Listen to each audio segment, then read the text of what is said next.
বলিউডে এখন ক্যামিওই যেন ট্রেন্ডিং। কখনো শাহরুখের ছবিতে সলমনের ক্যামিও থাকছে, কখনো আবার উল্টোটা। বাদ যাচ্ছে না দীপিকা পাড়ুকোন বা অন্যান্য অভিনেতাদের ক্যামিও। এবার সেই ক্যামিও ট্রেন্ডের ছোঁয়া কি টলিউডের গায়েও লাগলো?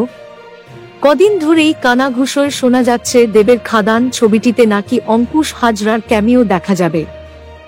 আবার উল্টোটাও হবে, মানে মির্জা ছবিতে দেখা যাবে দেবের ক্যামিও। কিন্তু এটা কি সত্যি? এবার এই বিষয়ে মুখ খুললেন খোদ অঙ্কুশ। টলিউডের অন্দরে এবং দেব অঙ্কুশ ভক্তদের মধ্যে জোর খবর, দেবের খাদান ছবিটিতে নাকি অঙ্কুশ হাজরার ক্যামিও দেখা যাবে। এটা কি ঠিক? সময়কে দেওয়া একটি সাক্ষাৎকারে সম্প্রতি অভিনেতা জানিয়েছেন এটা সর্বৈব মিথ্যা, ভূত খবর। বলিউডের দেখে এখানেও এই গুজব ছড়িয়েছে, যেহেতু দুটো ছবিরই প্রেক্ষাপট মাফিয়া গ্যাংকে নিয়ে। অঙ্কুশের কথায় এগুলো কিভাবে রটে যায় জানি না।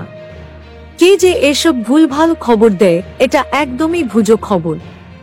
আমি বা দেব কেউই কারো ছবিতে কোনো ক্যামিও করছি না, কিন্তু বলিউডে সলমনের ছবিতে শাহরুখের ক্যামিও বা উল্টোটা হলে বাংলায় সেটা কেন হবে না?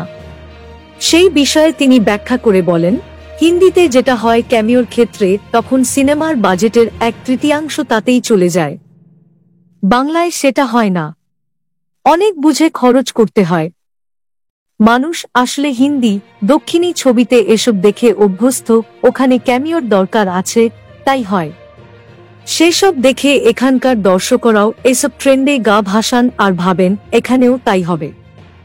বাংলায় এখনই ক্যামিও হওয়ার সম্ভাবনা কম, কারণ এটার জন্য স্ক্রিপ্ট অনেকটাই আলাদা হতে হয়। কখনো তেমন বদল হলে বাংলাতেও ক্যামিও দেখা যাবে। Thank you so much for watching. Subscribe our channel and press the bell icon for more updates.